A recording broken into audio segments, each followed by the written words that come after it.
Good morning students. प्रज्ञा विद्यालय की तरफ से ऑनलाइन क्लासेज में आपका स्वागत है। स्टूडेंट्स, आज हम 7th क्लास का सामाजिक एवं राजनीतिक जीवन, सामाजिक विज्ञान की जो बुक है सामाजिक एवं राजनीतिक जीवन, उसका लेसन फर्स्ट समानता, उसका 14वां लेक्चर है वो करने जा रहे हैं। हमने पिछले लेक्चर्स में इस लेसन को डिफाइन किया है, अच्छे से रीड किया है इसको, और आज हम करेंगे इसमें जो भी शब्द संकलन है या जो भी क्वेश्चन है इम्पोर्टेंट और एक्सरसाइज के जो हैं वो करने जा रहे हैं। देखिए, सबसे पहले तो जो ये लेसन है इसमें कुछ महत्वपूर्ण शब्द आए हैं, जैसे सार्वभौमिक वयस्क मताधिकार। कि सार्वभौमिक वयस्क मताधिकार किसे कहते हैं, हम ऐसे भी बोल सकते हैं इसको। यह लोकतंत्रीय समाज का एक अत्यंत महत्वपूर्ण पहलू है। यानी कि सार्वभौमिक वयस्क मताधिकार क्या है? लोकतंत्रीय समाज का, लोकतंत्रीय समाज यानी कि वो समाज जिसकी रचना लोगों द्वारा की गई है। लोकतंत्रीय समाज का एक महत्वपूर्ण पहलू है। इसका अर्थ क्या होता है सार्वभौमिक वयस्क मताधिकार का? इसका अर्थ है कि सभी वयस्क नागरिकों, वयस्क नागरिक जिसकी आयु 18 वर्ष या इससे अधिक है, को वोट देने का अधिकार है। यानी कि सार्वभौमिक वयस्क मताधिकार का क्या अर्थ है कि सभी वयस्क नागरिकों को वोट देने का अधिकार है। और वयस्क नागरिक हम किसको कहेंगे? जिसकी आयु 18 वर्ष या इससे अधिक है। फिर नेक्स्ट है गरिमा। ये भी जैसे हमने बहुत बार आया है ये शब्द, जैसे ओम प्रकाश वाल्मीकि की गरिमा को ठेस पहुंची या कांता की गरिमा को, इस तरह से। तो गरिमा होता क्या है? इसका तात्पर्य अपने आप को और दूसरे व्यक्तियों को सम्मान योग्य समझने से है। यानी कि गरिमा क्या है? सम्मान, कि हम किसी अपने को या फिर दूसरों को सम्मान के योग्य समझते हैं तो उसे हम क्या कहेंगे? गरिमा। फिर संविधान, यह वह दस्तावेज है जिसमें देश की जनता और सरकार द्वारा पालन किए जाने वाले नियमों और अधिनियमों को निरूपित किया जाता है। संविधान किसे कहते हैं? जैसे हमने बार बार किया है कि हमारे संविधान में समानता का अधिकार वर्णित है। तो संविधान है क्या जिसमें ये समानता का अधिकार वर्णित है? संविधान वह दस्तावेज है जिसमें देश की जनता और सरकार द्वारा पालन किए जाने वाले जो नियम और अधिनियम क्या होते हैं? कानून, नियमों को और कानूनों को निरूपित किया जाता है। यानी कि वो नियम और कानून लिखे गए हैं इस संविधान में जो जनता द्वारा और सरकार द्वारा जिनका पालन किया जाएगा। फिर नागरिक अधिकार आंदोलन क्या है? एक आंदोलन जो संयुक्त राज्य अमेरिका में 1950 के दशक के अंत में शुरू हुआ था, प्रारंभ हुआ था। प्रारंभ और शुरू होना एक ही बात है।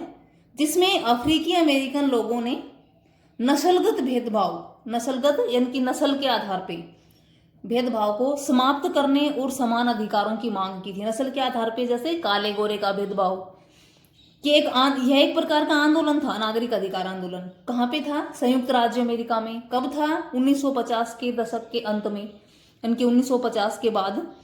जिसमें अफ्रीकी अमेरिकन लोगों ने, अफ्रीकी अमेरिकन जो लोग थे, जैसे रोजा पार्कर्स कौन थी? एक अफ्रीकी अमेरिकन महिला थी। तो इस आंदोलन में क्या था? अफ्रीकी अमेरिकन लोग थे, उन्होंने नस्लगत भेदभाव के खिलाफ आवाज उठाई थी और समान अधिकारों की मांग की थी कि हमें भी जो गोरे लोग हैं उनके समान अधिकार दिया जाए, क्योंकि अफ्रीकी अमेरिकन लोगों के साथ संयुक्त राज्य अमेरिका में बुरा व्यवहार होता था। तो इस आंदोलन में उन्होंने आवाज उठाई थी उस बुरे व्यवहार को खत्म करने के लिए और समान अधिकारों को प्राप्त करने के लिए। ये तो है हमारे महत्वपूर्ण जो शब्द हैं जो इस लेसन में आए हैं। उसके बाद है क्वेश्चंस। लोकतंत्र में सार्वभौमिक वयस्क मताधिकार क्यों महत्वपूर्ण है? जैसे ऊपर तो हमने किया था सार्वभौमिक वयस्क मताधिकार क्या है, अब है महत्वपूर्ण क्यों है। ये सार्वभौमिक वयस्क मताधिकार है, ये किस प्रकार महत्वपूर्ण है? देखिए, फर्स्ट क्या है? यह समानता पर आधारित है। कि सार्वभौमिक वयस्क मताधिकार किस पर आधारित है? समानता पर आधारित है, सबको बराबर का हक देता है। सार्वभौमिक यानी कि सभी व्यक्तियों को वोट डालने का अधिकार है, चाहे वो किसी भी जाति का हो, किसी भी धर्म का हो, किसी भी रंग का हो। सेकंड है, ये देश के सभी वयस्क नागरिकों को बिना किसी भेदभाव के वोट डालने का अधिकार देता है। कि एक तो ये समानता पे आधारित है, दूसरा ये बिना किसी भेदभाव के, कोई भेदभाव नहीं करता कि भी इस जाति का है तो वोट नहीं डालेगा, इस धर्म का है तो नहीं डालेगा। बिना किसी भेदभाव के सभी वयस्क नागरिकों को, इनकी जिनकी आयु 18 वर्ष या इससे अधिक है, सबको वोट डालने का, बिना किसी भेदभाव के वोट डालने का अधिकार है वो देता है। इन दो कार्यों की वजह से जो सार्वभौमिक वयस्क मताधिकार है वो लोकतंत्र में महत्वपूर्ण है। फिर नेक्स्ट क्वेश्चन, ओम प्रकाश वाल्मीकि और अंसारी दंपति दोनों के अनुभव किस प्रकार समान थे? कि हमने ओम प्रकाश वाल्मीकि और अंसारी दंपति दोनों की कहानी पढ़ी थी लेसन में, तो उन दोनों के अनुभव किस प्रकार समान थे, समानताएं कैसी थी उनके अनुभव में? फर्स्ट क्या है कि ओम प्रकाश वाल्मीकि और अंसारी दंपति दोनों की ही गरिमा पर समान रूप से चोट किया गया था। गरिमा जैसे हमने किया है सम्मान पर, कि दोनों की जो गरिमा है, दोनों के जो सम्मान है उसको ठेस पहुंचाई गई थी। फिर दोनों ही असमान व्यवहार के शिकार थे, दोनों ही के साथ ही असमानता का व्यवहार होता था जाति के आधार पे, कि वो तो दलित हैं ओम प्रकाश वाल्मीकि, और उनको क्या बोला गया था कि वो तो मांसाहारी हैं, उनको किराए पर नहीं रखा जाएगा। तो इनकी दोनों के साथ ही असमानता का व्यवहार होता था, व्यवहार हुआ था, असमानता के शिकार थे दोनों ही, और दोनों ही की गरिमा पर चोट की गई थी। फिर ओम प्रकाश वाल्मीकि से स्कूल में झाड़ू लगवाया गया और अंसारी दंपति को किराए पर मकान है वो नहीं दिया गया। तो इस प्रकार दोनों के जो अनुभव थे वो समान थे, दोनों एक ही इनकी असमानता के व्यवहार से प्रताड़ित थे। फिर नेक्स्ट क्वेश्चन है, कानून के सामने सब व्यक्ति समान हैं। इस कथन से आप क्या समझते हैं कि कानून है उसके सामने सभी व्यक्ति समान हैं? ये लाइन हमने बार बार पढ़ी है, तो क्या मतलब है इसका, क्या अभिप्राय है इस कथन का? आपके विचार में लोकतंत्र में क्यों महत्वपूर्ण है? आंसर क्या है कि संविधान के प्रथम चरण में, प्रथम चरण यानी कि संविधान का जो पहला ही पार्ट है उसमें लिखा है कि कानून की दृष्टि में सभी व्यक्ति समान हैं, कि कानून की नजर में जो हर व्यक्ति है वो बराबर है, किसी के साथ भी, इसका अर्थ क्या है कि किसी के साथ भी धर्म, जाति, लिंग, रंग के आधार पे कोई भेदभाव है वो नहीं किया जाएगा। देश का हर व्यक्ति, फिर चाहे वह एक राष्ट्रपति हो या कांता जैसी काम करने वाली महिला हो, सभी को कानूनों का पालन है वो करना पड़ेगा। यानी कि इसका अर्थ है कानून सबको बराबर समझेगा, चाहे वो किसी भी जाति का हो, किसी भी धर्म का हो, किसी भी लिंग का हो, किसी भी रंग का हो, और कितनी ही ऊंची उसकी पोस्ट हो, चाहे वो कोई राष्ट्रपति हो या कोई काम करने वाली, जैसे कांता जो थी इस लेसन में जिससे हमने जिसकी जो कहानी थी वो पढ़ी थी, कि कांता जैसे कोई काम करने वाली महिला हो, इनके कोई आम आदमी हो या कोई राष्ट्रपति हो, कानून है सबको बराबर की नजर से ही देखेगा।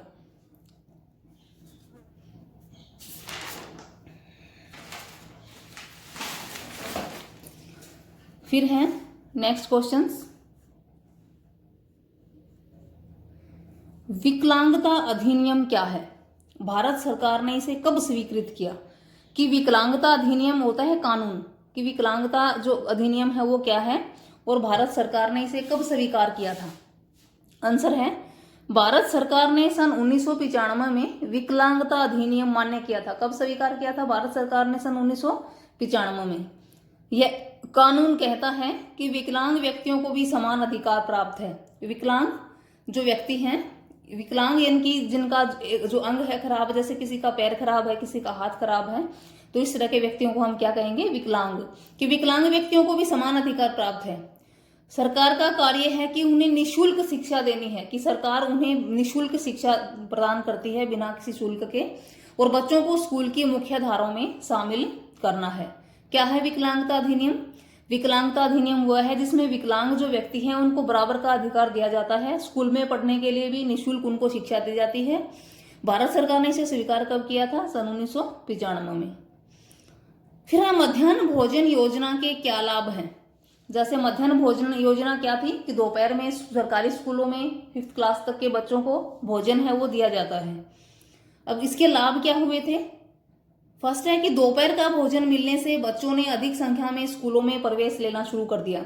कि दोपहर में स्कूल में भोजन मिलने से क्या लाभ हुआ कि अधिक से अधिक बच्चे स्कूलों में प्रवेश लेने लग गए, नियमित रूप से बच्चे स्कूल जाने लग गए। जातिगत भेदभावों को दूर करने में सहायता मिली कि सभी जाति के जो बच्चे हैं वो एक साथ भोजन करते हैं, तो इस तरह से जो जातिगत भेदभाव है उसको खत्म करने में भी सहायता मिली। और वे महिलाएं जिन्हें बच्चों के लिए दोपहर में काम छोड़कर घर आना पड़ता था, अब उन्हें ऐसा नहीं करना पड़ता। कि अब वो महिलाएं जो अपने बच्चों को खाना खिलाने के लिए दोपहर में घर आती थी, अब उनको भी इस तरह की परेशानी है वो नहीं होती है। तो ये मध्याह्न भोजन योजना के लाभ हैं। फिर मध्याह्न भोजन योजना सबसे पहले किस राज्य में शुरू हुई थी? तमिलनाडु राज्य में। उसके बाद बाकी जो भारत है उसमें ओम प्रकाश वाल्मीकि की आत्मकथा का क्या नाम था? जूठन। आत्मकथा क्या होती है? जिसमें ओम प्रकाश वाल्मीकि ने अपने जीवन की जो कहानी है उसका वर्णन किया है, क्या नाम है उसका? जूठन। फिर है नेक्स्ट, नागरिक अधिकार अधिनियम 1964 का अफ्रीकी अमेरिकनों पर क्या प्रभाव पड़ा? कि जो 1964 में नागरिक अधिकार अधिनियम जो कानून बना दिया गया, तो अफ्रीकी अमेरिकन लोगों पर उसका कोई प्रभाव हुआ? क्या प्रभाव हुआ? अमेरिका में अफ्रीकी अमेरिकन लोगों के साथ बुरा व्यवहार किया जाता था। संयुक्त राज्य अमेरिका में क्या उन्हें बस में पीछे बैठना पड़ता था? कि अफ्रीकी अमेरिकन लोग थे, अगर वो बस में सफर करेंगे तो उनको पीछे बैठना पड़ता था। गोरे लोगों के लिए सीट छोड़नी पड़ती थी। परंतु नागरिक अधिकार अधिनियम 1964 ने इन्हें सभी भेदभावों से मुक्त कर दिया। बच्चों के लिए स्कूलों के दरवाजे खुल गए। अब उन्हें अलग स्कूलों में नहीं जाना पड़ता था। समानता का अधिकार है वो स्थापित हो गया। Thank you students. ये हमने जो लेसन फर्स्ट है समानता, उसके शब्द संकलन और क्वेश्चंस डिस्कस किए, और इसी के साथ हमारा जो ये लेसन है वो कंप्लीट भी हो गया।